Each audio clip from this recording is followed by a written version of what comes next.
नमस्कार मित्रांनो, तुमचं आपल्या पी एस गेमिंगमध्ये स्वागत आहे. तर आज आपण बनवलेला आहे पहिलाच ब्लॉग, तर तुमचं स्वागत आहे. तर भावांनो, सकाळी सकाळी उठलो बाई, अपर्याचं फोन आला म्हणा गाडी भरायला आपल्याला कंपनीला, माझं गाडी भरायला जायची.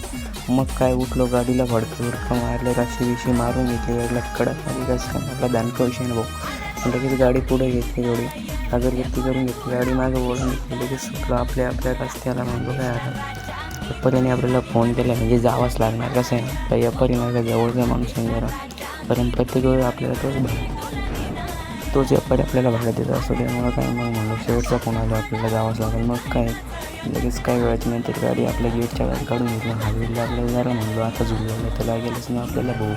सकाळी ट्रिप आली म्हणजे काय विषय का आपला भाऊ. लगेच सुटलो ना अजून गेलं. मग काय ट्रॅप आला भाऊ, जरा आपल्याला घोडीच लावली त्यांनी. मग काय आपण काहीच टायमाच्या नंतर आपण कंपनीचा गेट पास घेतला. मग काय आलं तिथं गडवाला माल दिले, बघितला खाली उतरलं, रस्सी खोलून दिली त्यांना. आपल्याला कॅरेट भरायची होती. मग काय कॅरेट भरून घेतली, दिल्ली रस्सी मारून घेतली गाडी. काय पडे म्हणा हळूहळू जरा आपण बॅककडचं आपण अशी गाडीची झुला दिली करून घेतली. मग काही थोड्या टायमाच्या नंतर आपण गेट पास आलो. तर काय भाऊ गेट पास घेतला लगेच सुटलो ना भाऊ. त्याचं आपण सुटलं. मग काय गाडी हळूहळू टर्नला काढून घेतली. मग काय जरा नागिनकडे आपण सुटलो, नागिन झाली भाऊ. मग काय जरा हळूहळू म्हणलं जावं, आता गाडी लोड जास्त ना रेल्वेचं फाटून आलं म्हणून पाहत